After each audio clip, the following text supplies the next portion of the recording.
Airline boss Michael O'Leary flew into a storm of protests the other day simply for telling the truth. The RyanAir chief executive was talking about airport security and suggested checks on families need not be so stringent. Quotes, "Who are the bombers? They're going to be single males travelling on their own," he said, and added, "If you're travelling with a family of kids, on you go. The chances you're going to blow them all up is zero." So far, so what?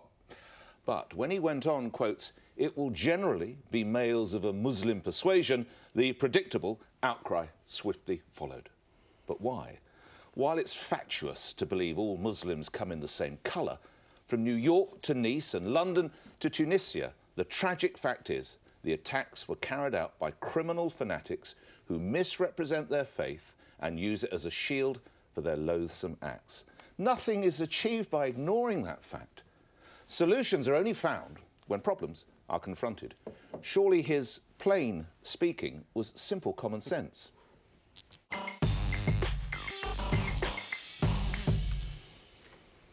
So, Nick, I just wondered, you know what the global population, Muslim population is, right?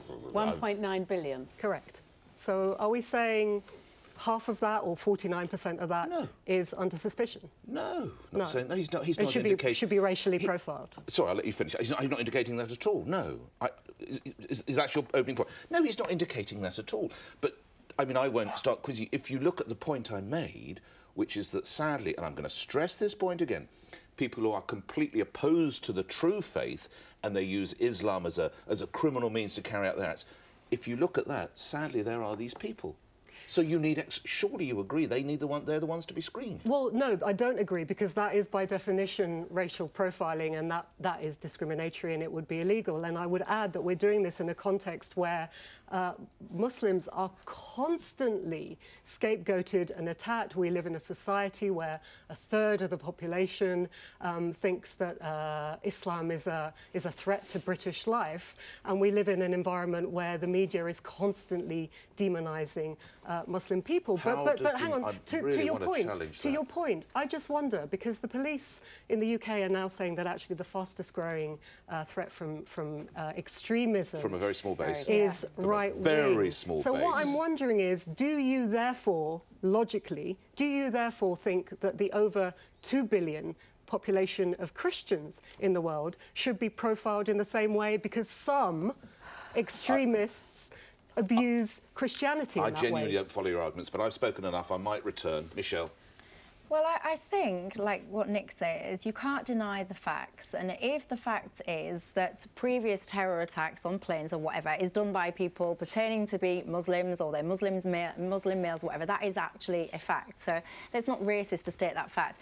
I think that where Michael O'Leary is a bit silly is, you know, what does a Muslim look like? Yeah. This is the avenue, because my very best friend in the world is a Muslim. She looks more like Jessica Rabbit than anything else. You wouldn't she's delighted to hear that. Well, she does. It's we have a photo? You wouldn't. And I almost did bring in a photo, but I didn't want to, you know, embarrass her. But no, you haven't done that at all. You wouldn't. If you were trying to pick out a Muslim, you wouldn't pick her out in a lineup in a million years. So I just think it's very lazy to suggest, right, if you look like that, you've got that haircut, that skin colour, off you go to that line. And also, actually, I want everyone screened when they go on a plane, whether it's a pushchair or a handbag or a brown person, white person. I couldn't care less. I want everybody screened, because that is how I will feel safe. Because the next thing you'll see is when you start stereotyping, going, right, you lot look like that, off you go to that queue, then people will get wise to that and go, well, actually, rather than strapping these bombs onto ourselves, we'll strap them over there to this pushchair or this kid.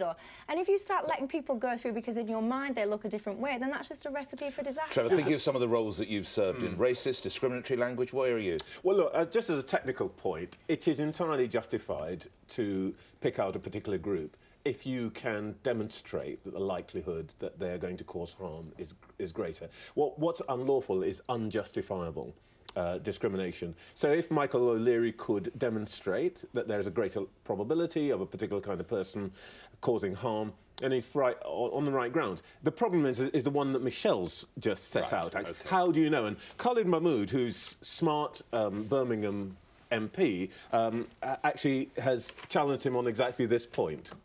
How is Michael going to identify who is a Muslim man? A Muslim man can be an African, he can be Asian, he could be East Asian, he could be Eastern European, he could be anybody. If you look at the security services, they have robust methods in place. They are doing a lot of hard work behind the scenes to make sure that this is done effectively and with security in mind. I think actually that it's an interesting point, because in this country, a majority of Asian people are not Muslims. Actually, the two things do not sit together at all. You find against O'Leary for these comments? Just briefly. No, I think what O'Leary said is perfectly acceptable, but the way he said it was attention-seeking and actually takes us away from dealing with the actual problem. Rachel. I read the entire interview. In the Times, yeah. In the Times, which was a cracking interview. And in fact, I think his remarks have been... The burden of what he says was not that you should spend more time targeting Muslim single males. And I agree with you. I mean, the woman who tried to blow up St Paul's was born Michelle Ramsden in Essex. She didn't look like a Muslim, according to Michael O'Leary's Well, that's the danger when you say look like... Yeah. Muslim is not a race, it's a religion. Exactly. I think what Michael O'Leary was trying to say was we're spending a disproportionate amount of time doing security on old ladies and families travelling with multiple young children who are clearly, evidently, not going to be terrorists. Since they have done and he was basically having a go at excessive security of everybody when there was no evidence that they were suicide bombers. And as a result of all this anyway, the number of terrorist hijacking incidents since 9/11 has fallen by 63%. Well, that's something to celebrate. Rachel, you want to come back in? I just wanted to bring in Zainab Ghulam from the Muslim Council of Britain. Here's what she says. It's not like this is the first time Michael O'Leary has said outrageous things. You know, this is a man who has form in this area, and particularly in terms of Islamophobia. It's really concerning that these views were on the front page of the Times. Obviously, words have actions, and in the past, when we've seen comments made by prominent public individuals that other Muslim people, we've seen a spike in hate crime, and I really hope that doesn't happen this time. But people need to be very mindful of what they say and the consequences that might have.